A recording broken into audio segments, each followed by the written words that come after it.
Selamat berjumpa dengan saya, Romo Blasius Sumaryo SJY. Dalam kesempatan ini kita diajak untuk bersyukur atas panggilan Tuhan menjadi muridnya, dan kita juga diajak untuk berdoa supaya benih-benih panggilan sebagai religius dan imam, biaran-biarwati semakin tumbuh di kalangan orang muda. Kita juga berdoa supaya orang muda dapat membangun keluarga Katolik yang baik dan berbahagia. Oleh karena itu, pada kesempatan ini kita diajak untuk merenungkan dan mendengarkan sabda Tuhan, kemudian menyerap sari pati dari sabda itu yang menjadi inspirasi dalam hidup kita sebagai murid-murid Yesus pada zaman ini.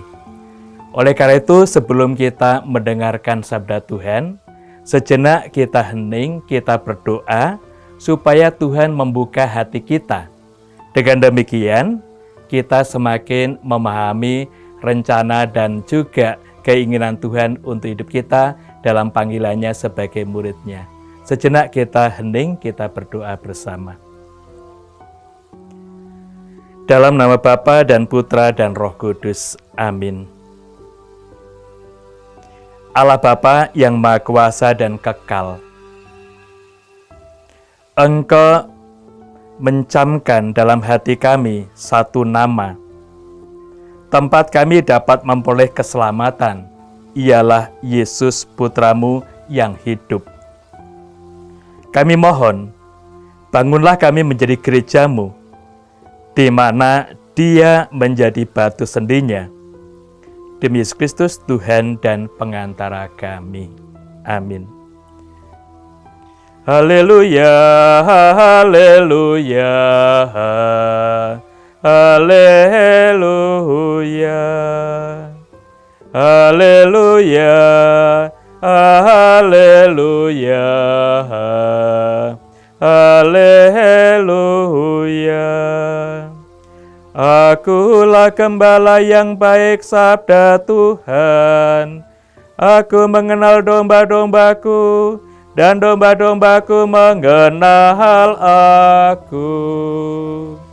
Haleluya, haleluya, haleluya. Tuhan bersamamu dan bersama rohmu. Inilah Injil Yesus Kristus menurut Santo Yohanes. Dimuliakanlah Tuhan. Yohanes bab 10 ayat 11 sampai dengan 18. Pada suatu hari, Yesus berkata kepada orang-orang Farisi, "Akulah gembala yang baik. Gembala yang baik memberikan nyawanya bagi domba-dombanya. Sedangkan seorang upahan yang bukan gembala dan yang bukan pemilik domba-domba itu sendiri, ketika melihat serigala datang, meninggalkan domba-domba itu lalu lari. Sehingga serigala itu menerkam dan mencerai-beraikan domba-domba itu. Ia lari karena ia seorang upahan dan tidak memperhatikan domba-domba itu. Akulah gembala yang baik. Aku mengenal domba-dombaku, dan domba-dombaku mengenal aku. Sama seperti Bapa mengenal aku, dan aku mengenal Bapa. Dan aku memberikan nyawaku bagi domba-dombaku.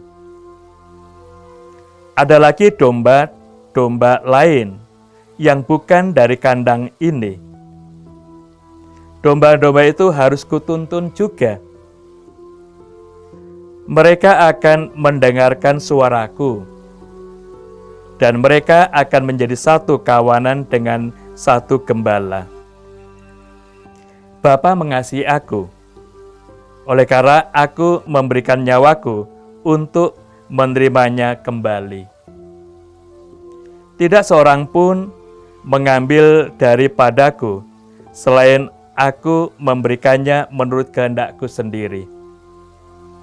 Aku berkuasa memberikan kepadanya dan berkuasa mengambilnya kembali. Inilah tugas yang kuterima dari Bapa-Ku. Demikianlah Injil Tuhan. Terpujilah Kristus. Tadi sudah kita lihat bagaimana Petrus memberikan kesaksian tentang kuasa yang menyembuhkan orang yang sakit itu, yakni kuasa dari Yesus Kristus sendiri.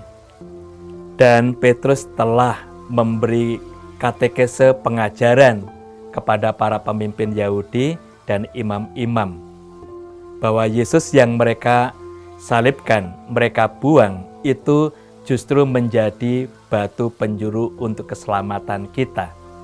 Dan kita diajak untuk selalu memberi saksi bagi dunia sekitar kita bahwa Tuhan sungguh hidup dan tinggal bersama dengan kita.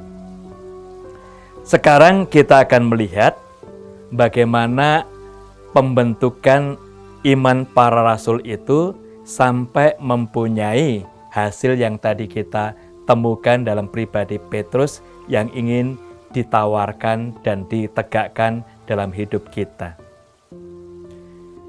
Dalam Injil hari ini, Yesus berbicara tentang gembala yang baik, yang mempunyai relasi hidup dengan para muridnya. Tentu dalam konteks ini, kita diajak untuk memahami bahwa Tuhan itu mempunyai relasi kepada kita, dan relasi itu mau menunjukkan sikap iman, sikap batin kita. Sebenarnya yang mau diteguhkan dalam gembala baik hari ini, itu apa yang diwartakan oleh Yehezkiel dalam Perjanjian Lama.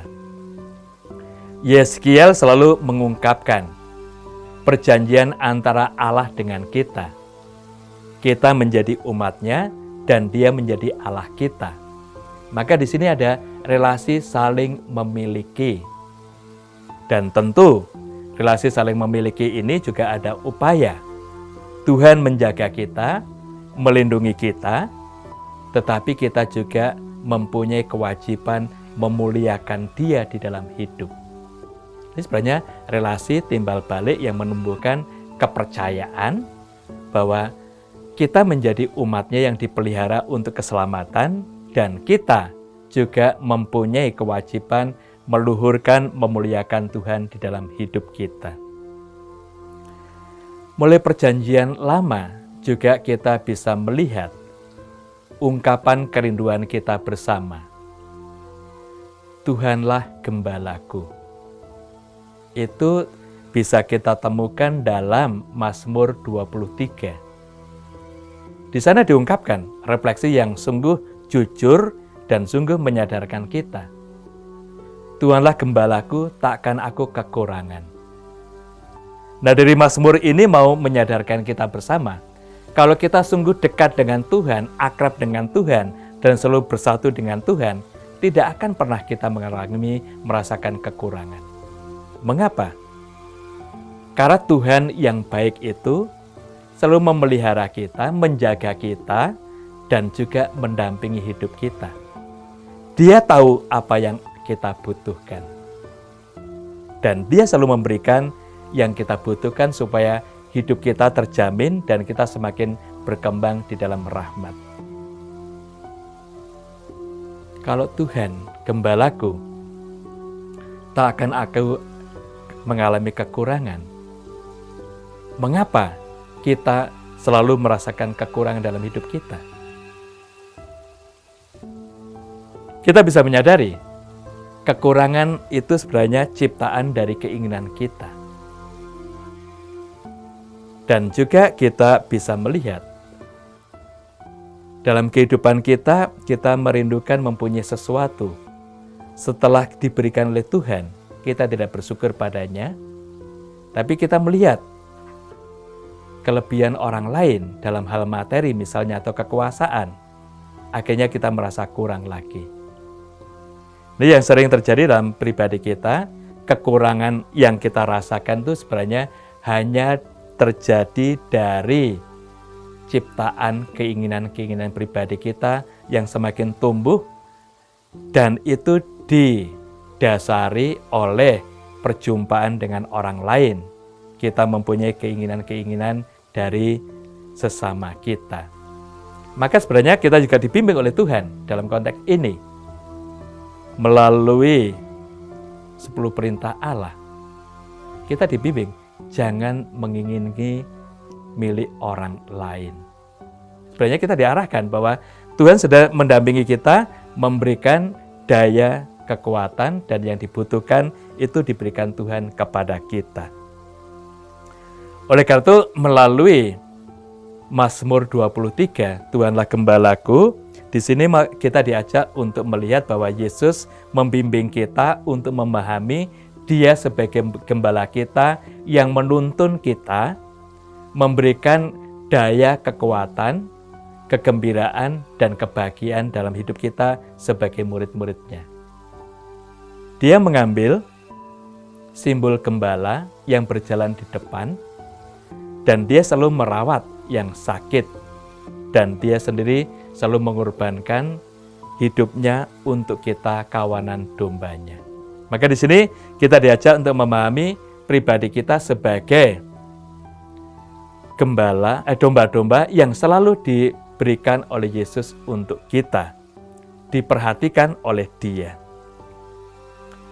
Kemudian kita juga diajak untuk memahami apa yang diungkapkan oleh Yeskiel bab 34 ayat 11 sampai dengan 22. Tuhan sebagai gembala yang menggembalakan umat, dan ini juga bisa kita lihat bahwa Tuhan mengambil peran karena ada gembala yang menyalahgunakan kuasa. Tidak peduli lagi dengan penderitaan rakyat, bahkan menghisap, berlaku kejam, dan membiarkan mereka kehilangan rasa aman.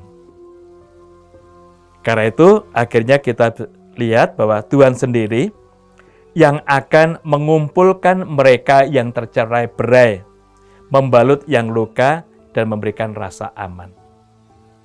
Di sini Yeskiel mengungkapkan cukup jelas bahwa Tuhan itu ingin menjadi gembala kita karena beberapa gembala yang dipercayakan oleh Tuhan menggembalakan kawanan bersikap tidak adil.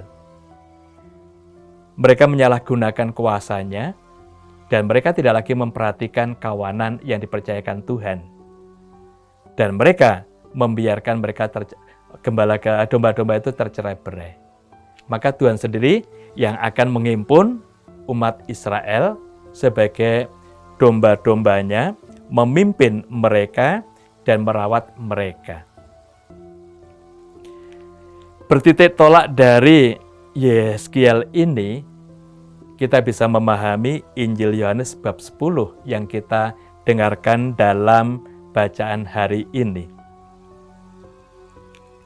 Yesus tidak memperlawankan dirinya dengan gembala yang jahat. Tetapi tadi diungkapkan, Dia gembala yang baik berhadapan dengan pencuri dan perampok, orang asing dan upahan. Maka di sini yang mau diungkapkan oleh Yesus berbeda dengan Yeskiel. Kalau Yeskiel jelas gembala baik berhadapan dengan gembala yang jahat. Sekarang Yesus sebagai gembala baik bukan berhadapan dengan yang jahat, tetapi dengan mentalitas sebagai pencuri dan perampok, orang asing dan orang upahan yang tidak mau berkorban untuk tugas pelayanan yang dipercayakan kepadanya.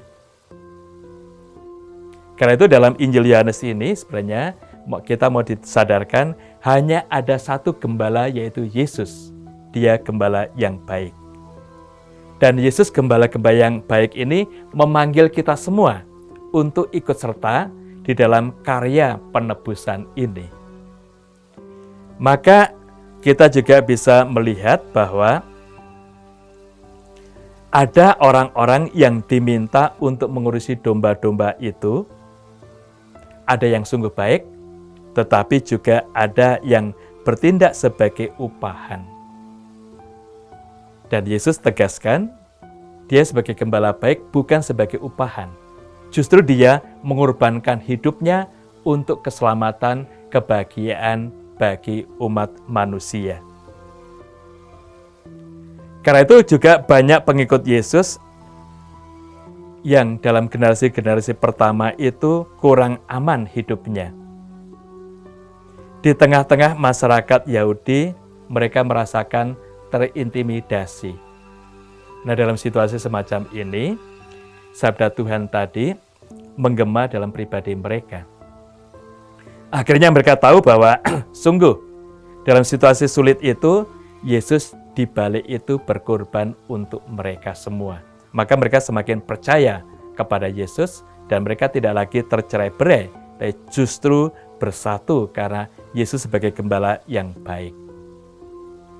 Seperti ungkapan Petrus tadi, dialah batu penjuru untuk keselamatan.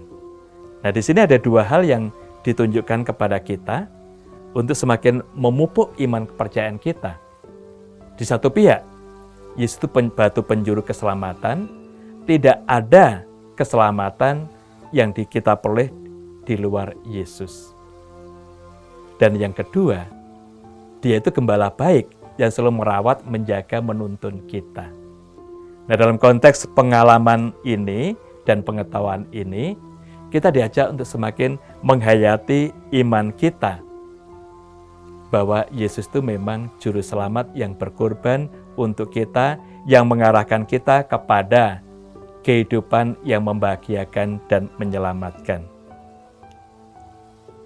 Yohanes dalam Injil hari ini menekankan Yesus sebagai gembala yang baik untuk menunjukkan bahwa percaya kepada Yesus bagi kita itu tidak sia-sia.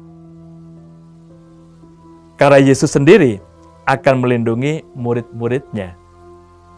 Dan dia sendiri mempertaruhkan hidupnya untuk kita. Dan apa yang diungkapkan oleh Yohanes itu sudah terbukti dengan peristiwa Paskah yang kita rayakan. Yesus sudah mengorbankan hidupnya di kayu salib. Dia menderita untuk menebus dosa-dosa kita. Karena itulah akhirnya dengan gembala yang baik hari ini mau ditunjukkan kepada kita untuk tidak ragu-ragu percaya kepada Yesus.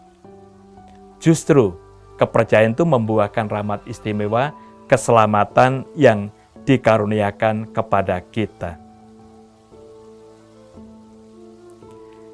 Dan kita juga bisa memahami bahwa Yesus sendiri sudah juga merencanakan untuk kelanjutan tugas penggembalaan ini. Kita tahu, setelah kebangkitan Yesus, dia tegaskan kepada Petrus untuk menjadi gembala bagi kawanan dombanya.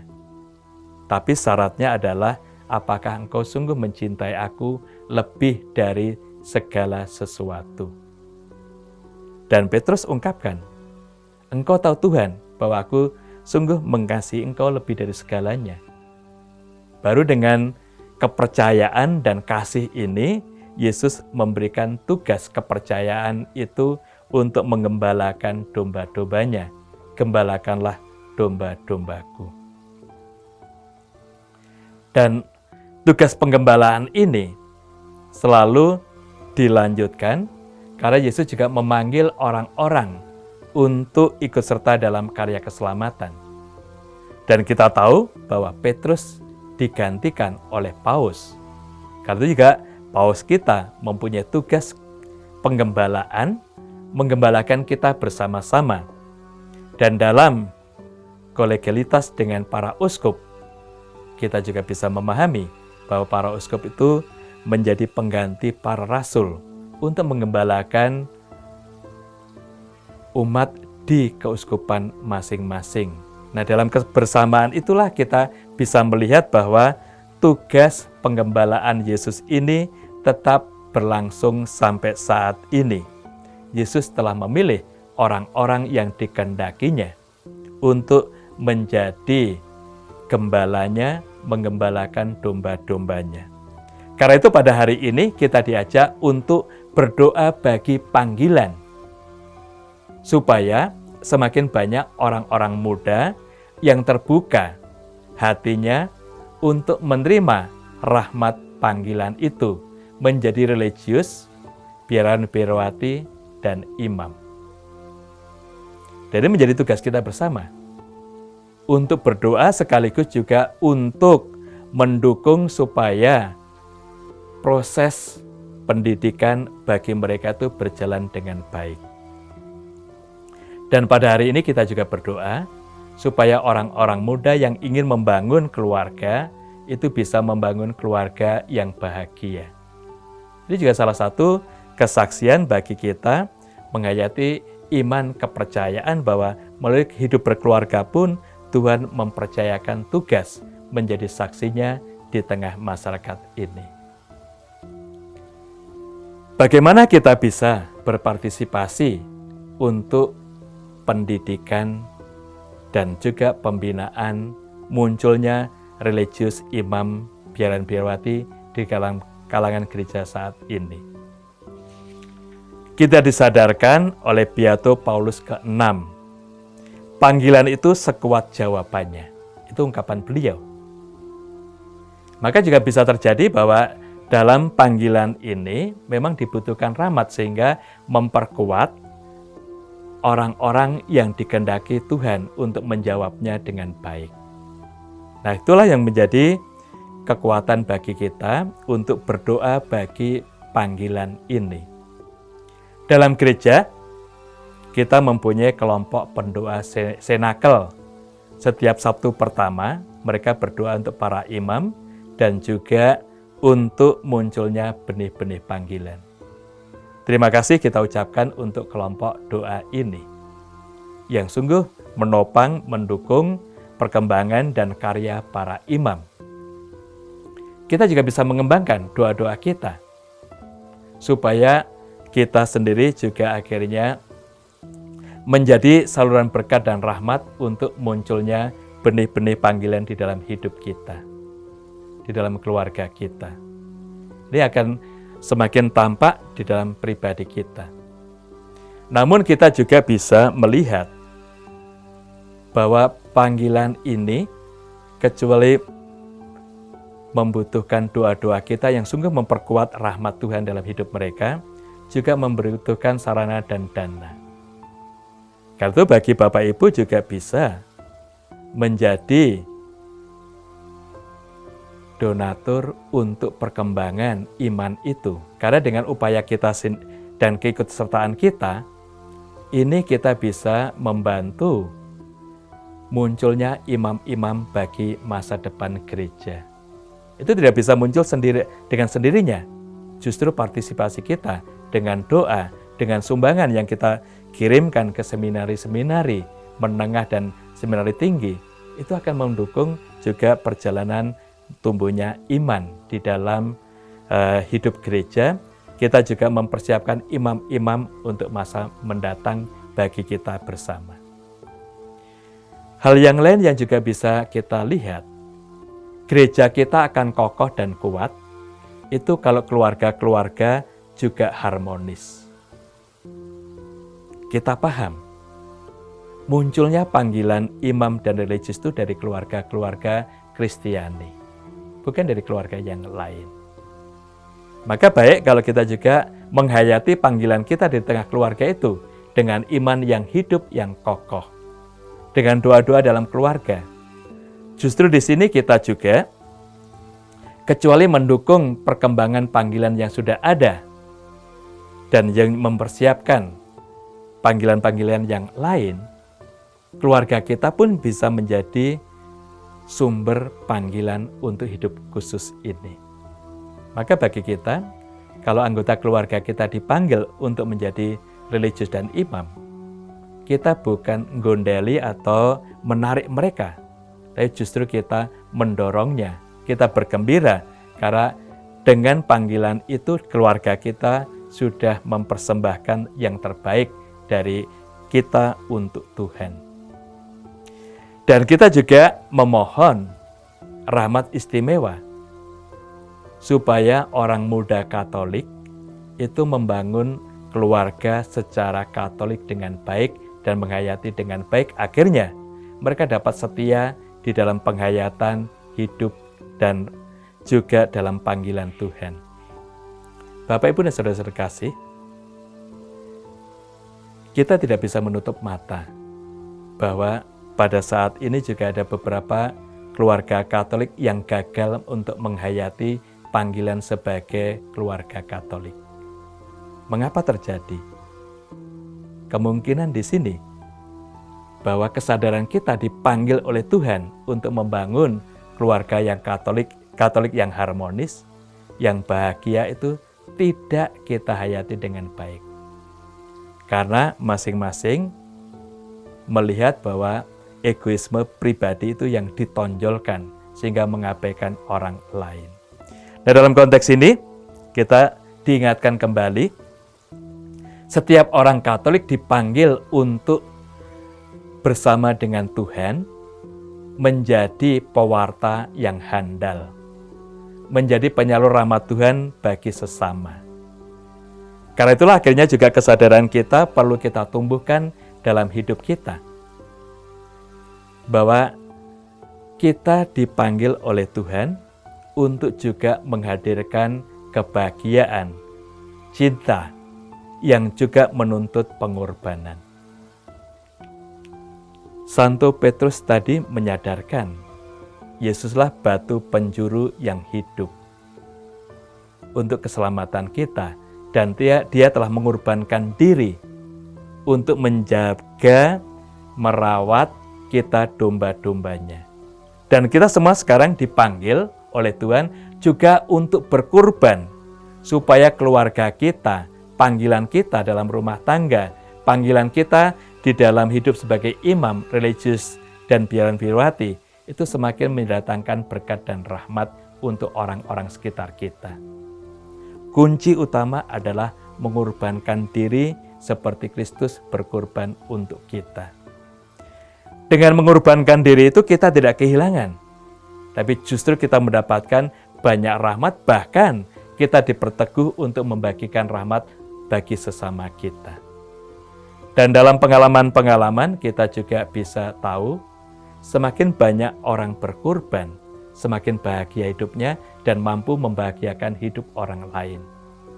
Semakin kita egois, menginginkan diri sendiri, dipenuhi segalanya, itu semakin kita membebani orang lain, bahkan membuat orang-orang sekitar kita yang kita cintai itu menderita. Kita diajak oleh Tuhan, dan Tuhan memanggil kita untuk berkorban demi kasih dan iman. Ternyata itu buahnya adalah sukacita, kedamaian, kebahagiaan. Ini yang kita sadari dari pengalaman hidup dan iman kita. Kita mempunyai tugas bersama supaya diri kita menjadi saluran berkat dan rahmat bagi orang lain. Kita ingat pada tahun refleksi ini, kita diajak untuk semakin beriman, semakin mencintai, dan semakin berkorban untuk orang-orang sekitar kita. Di situ kita semakin menjadi saluran berkat dan rahmat bagi sesama. Dan ternyata untuk semuanya itu dapat kita wujudkan dengan sikap kita yang sungguh melihat Yesus itu gembala baik yang memimpin kita, mengarahkan kita. Dia yang memanggil kita untuk terlibat dalam karya keselamatan, untuk juga terlibat di dalam karya pengorbanannya. Karena itu berkorban bagi orang-orang sekitar kita, berkorban bagi iman kita, itu akan membuahkan rahmat istimewa, yaitu kegembiraan, kebahagiaan di dalam hidup.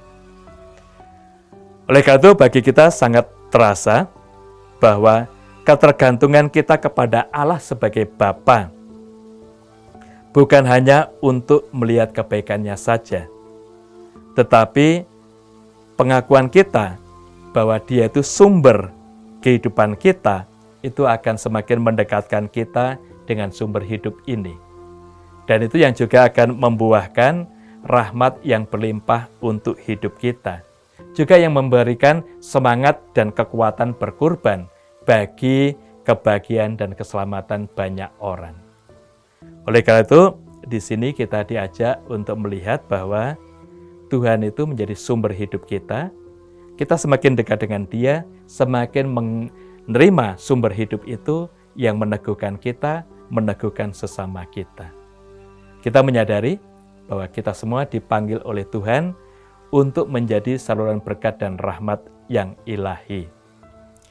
Baik kalau kita memahami dengan minggu panggilan ini, menyadari sendiri panggilan kita sebagai murid-murid Yesus untuk bekerja sama dengan karya penebusan.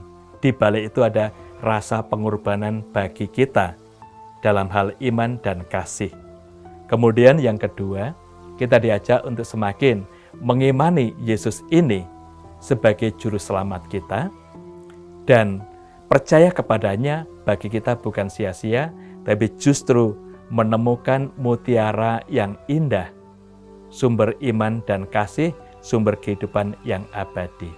Oleh karena itu, marilah kita hayati hidup dan panggilan kita di dalam tata rahmat Tuhan kita ini.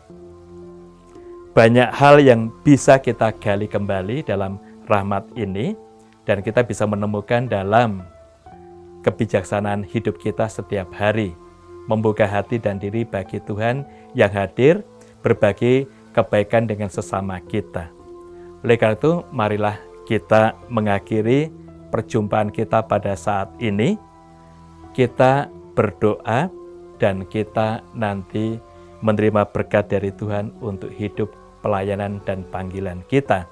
Kita tetap berdoa supaya semakin banyak orang muda terbuka pada panggilan untuk menjadi religius, imam biaran dan biarawati. Dan kita juga berdoa bagi mereka yang ingin membangun rumah tangga, supaya rumah tangga mereka itu gembira dan bahagia dan juga menjadi dasar kasih panggilan yang muncul dalam keluarga. Dalam nama Bapa dan Putra dan Roh Kudus. Amin. Allah Bapa yang Maha Kudus, kami bersyukur kepadamu atas Yesus Putramu yang telah mengorbankan hidupnya demi kebahagiaan dan keselamatan kami. Dia menjadi batu hidup bagi kami untuk karya penebusan.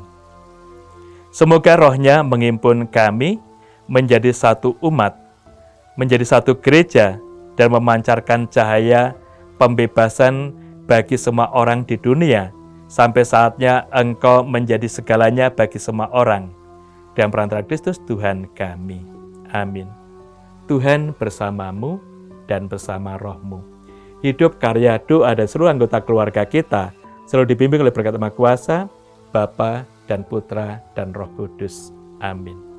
Sahabat Oase Rohani Katolik yang terkasih, demikianlah permenungan kita pada hari ini. Tuhan selalu menguatkan dan menjaga kita sekalian. Berkat Tuhan